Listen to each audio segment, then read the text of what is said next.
The land of Mesopotamia, the region that birthed the first great civilizations in human history, plays a significant role in the formation and spread of mythologies, influenced by the environmental conditions experienced across three different periods: the Younger Dryas, the Holocene Optimum, and the Neolithic Decline. Mythology and Climate, a perspective on the evolution and legacy of ancient Mesopotamian religion.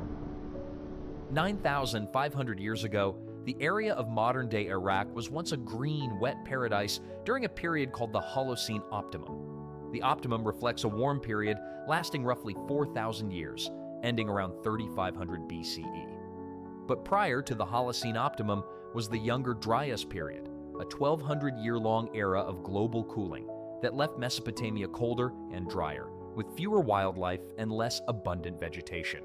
Thus, life in the region exploded as glaciers retreated again during the start of the Optimum.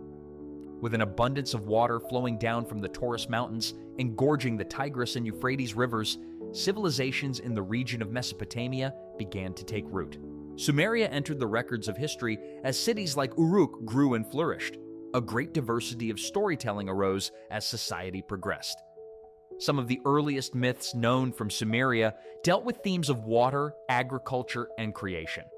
From Sumeria, an early flood myth records the tale of Atrahasis, whom builds a roofed boat with an upper and lower deck for his family to ride out a coming flood sent by vengeful gods to destroy mankind. A later version of the narrative is found in the Epic of Gilgamesh, when the character Utnapishtim is warned of a coming deluge, and then builds a large boat to save his family from certain doom. Around 1,000 years into Sumeria's history, the Hurrian civilization west of Mesopotamia in the Taurus Mountains started brewing storm gods. Motifs representing deities connected with storms and their climactic battles against the chaotic sea spread throughout Mesopotamia. This motif crops up in Sumeria, Babylon, and is then found again in Canaanite and early Israelite mythologies. If we consider that myths arise based on interpretations of the world around us, we must conclude that dramatic shifts in climate can leave a large and equal impact on the stories we share. There is precedent for this behavior between myth, humans, and climate. For example, the Australian Aborigines orally passed down tales of the inundation of their ancestral homeland, an event that is supported by the geological timeline having occurred some 13,000 years ago during the deglaciation period following the end of the last glacial maximum. This demonstrates that oral traditions are at least capable of conveying useful information about the reality of our world's past. The relatively rapid transition from the global cooling period of the Younger Dryas into the hot and wet Holocene Optimum may have been perceived as a sort of a deluge from which metaphorical myths were crafted to explain the dramatically changing world around them.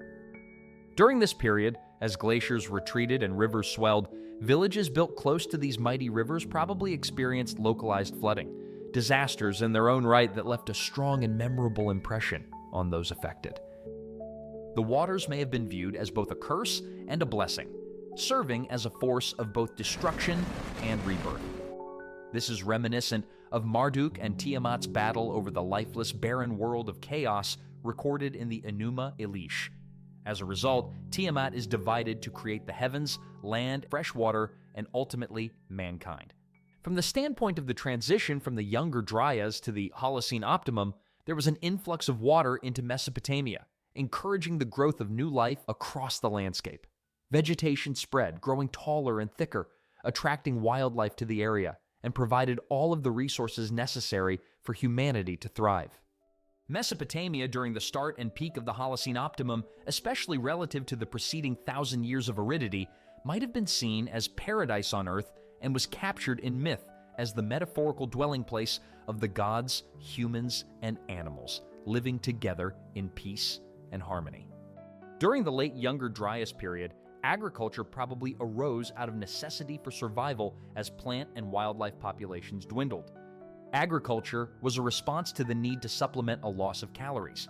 Farming was an innovation born of struggle, which was rewarded as the climate shifted in favor of agriculture.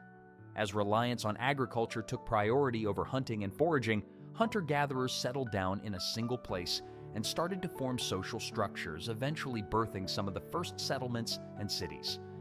The transition from the Younger Dryas to the Holocene Optimum led to significant changes in climate, which in turn influenced the development of myths centered on themes of paradise, agriculture, destruction, creation, and rebirth across the ensuing 4,000 years.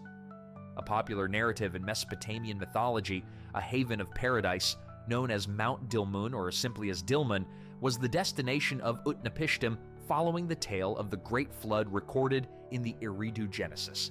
It was a place of abundance, peace, and immortality, and was where the gods resided.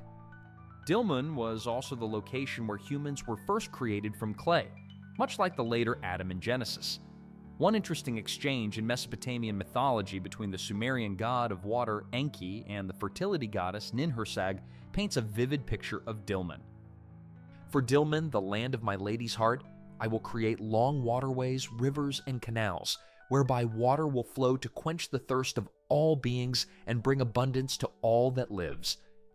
I believe this is a reference to the innovative irrigation systems that harness the flow of the Tigris and Euphrates rivers. With the Holocene Optimum well past, Sumerians were teetering on the edge of an intricate climate balance. The region was already gradually becoming more arid. Mesopotamians disturbed the natural waterways as they diverted integral rivers for drinking, bathing, and for irrigation, causing the unintentional depositing of salts into the fertile arable earth, which eventually hindered crop growth. In combination with the mass clearing of forestry to build their settlements, they ultimately brought about a climate destruction. Their myths reflect those growing problems in the region.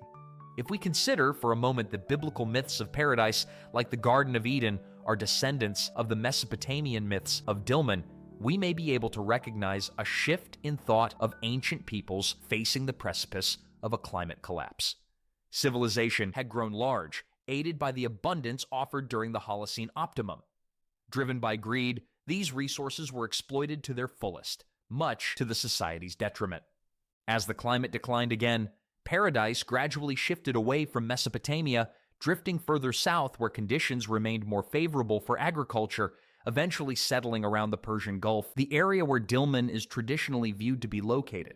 Mount Dilmun, mentioned in the Sumerian Eridu Genesis, could be a reference to the Taurus Mountains in Mesopotamia, the source of the Tigris and Euphrates rivers, which better aligns with the expected residency of storm gods, especially within the Mesopotamian pantheon.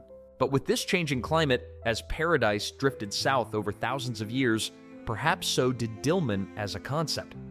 Residents of Mesopotamia coping with the drier climate and dwindling harvest may have felt penalized as the regions to the south celebrated abundance. Tensions rose between civilizations as scarcity in the north grew.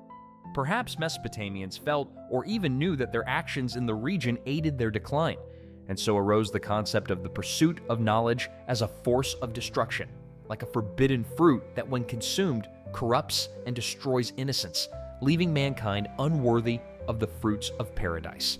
The gods, judging mankind for their innovation and betrayal of the plentiful garden they were gifted, expel mankind from paradise, cursing them with pain and suffering. This might mirror the way that a shifting climate expelled paradise from the region of Mesopotamia, leaving its residents to endure greater hardships fueled by increasing food and water scarcity. The consequence of this changing climate is a figurative separation from the divine. Mesopotamians and their descendants are expelled from paradise. This reflects an inherited punishment passed down through generations as their climate and civilization deteriorated.